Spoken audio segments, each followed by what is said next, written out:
Price Lord. இன்றைய தியானத்திற்கு Ruth 1ஆம் அதிகாரம் 20ஆம் வசனம். அதற்கு நகோமி, நீங்கள் என்னை நகோமி என்று சொல்லாமல் மாறாள் என்று சொல்லுங்கள். சர்வ வல்லவர் எனக்கு மிகுந்த கசப்பை கட்டளையிட்டார். நான் நிறைவுள்ளவளாய் போனேன். கர்த்தர் என்னை வெறுமையாய் திரும்பி வர பண்ணினார்.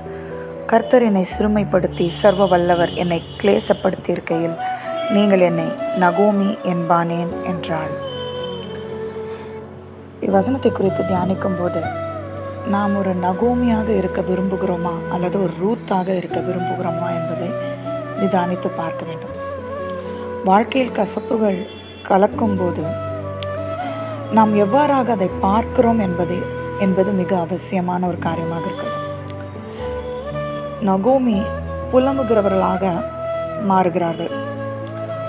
ரூத்துக்கும் அதே நிலைமைதான். அவளும் தன் கணவனை இழந்த ஒரு இளம் ஸ்திரீ. ஆனால் அவள் தேவனை பற்றி நன்கு அறிந்தவளாக இருக்கிறார். ஒருவேளை அவளுடைய தேசத்தில் கேள்விப்பட்டிருக்கலாம், முன்னோர்கள் வழியாக, இல்லை ராகாப் மாதிரி ஏதோ ஒரு காரியத்தில் அவள் தேவனை பற்றி அறியப்பட்டிருக்கலாம், இல்லை கேள்விப்பட்டிருக்கலாம். அவள் சூழ்நிலையை பார்க்காம தேவனை பார்ப்பதில் மிக கவனமாக இருந்தாள். மோவாபியர் சபிக்கப்பட்ட ஒரு ஜனமாக இருந்தார்கள். அவள் எப்படி அதிலிருந்து விடுபட முடியும் என்பதை குறித்து வாழ்க்கையின் பெரிய நோக்கத்தை பார்ப்பதில் மிக கவனமாக இருந்தாள். ஆகையால் அவளுக்கு என்ன எதிர்காலம் இருக்க போகுது அதை குறித்து எதுவும் சிந்திக்காமல் தேவனை எப்படி இன்னும் அணுக முடியும் என்பதை மாத்திரம் அவள் நோக்கமாக வைத்திருந்தாள். இங்கே நம்ம 1ஆம் அதிகாரத்தில் 1ஆம் வசனத்தை தியானிப்போமானால், அப்பொழுது யூதாவில் உள்ள பெத்லகேம் ஊரானாகிய ஒரு மனுஷன் தன் மனைவியோடும் 2 குமாரோடும் கூட மோவாப் தேசத்திலே போய் சஞ்சரித்தான். தேசத்திலே பஞ்சம் உண்டாயிருந்தது. அப்போது தேவன் நம்ம ஒரு இடத்துல ஒரு எல்லையில் வைத்திருந்தார் என்றால் அந்த இடத்துல பஞ்சம், கஷ்டம், ஏதாவது ஒரு காரியம் ஏற்பட்டுச்சுன்னா தேவனுடைய ஆள் தத்துவம் என்ன? அவர் யெகோவா ஈரேவாக இருக்கிறார். Is a provider. அதாவது அவர் சகலத்தையும் பார்த்து கொள்கிற தேவனாக இருக்கிறார். அப்போ ஒரு பஞ்சத்தின் காலத்தில் அவரால் போஷிக்க முடியும்.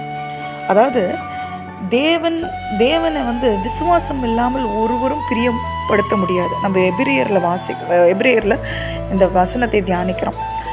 அதே எபிரேயரில் இவங்க காண்கிறவைகளை அல்ல, காணாதவைகளை தான் விசுவாசித்தாங்க.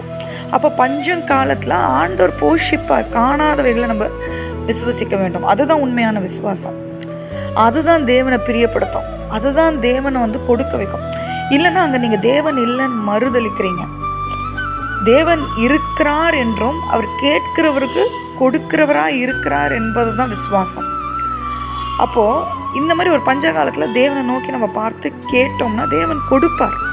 அதுதான் நம்ம விசுவசிக்க வேண்டும். அதுதான் உண்மையான விசுவாசம்.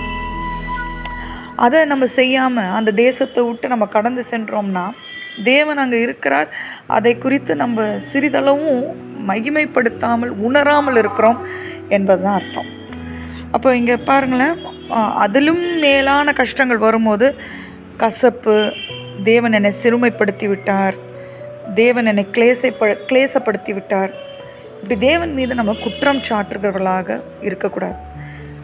ஜனங்களிடத்தில் தேவனுடைய வல்லமை, மகிமையை எடுத்துரைக்கிறவர்களாக நம்ம இருக்க வேண்டும். ஒருபோதும் அவர் நாமத்திற்கு குறைவையோ அல்லது ஒரு குற்றச்சாட்டையோ கொண்டு வரும் அளவில் நாம் நடந்து கொள்ளக்கூடாது. மோசே அவ்வாறாக இருந்தான். வனாந்திரத்தில் ஜனங்களை அழித்து போடணும்னு தேவன் சொல்லும் போது அப்போது மோசே முறையிடுகிறார்.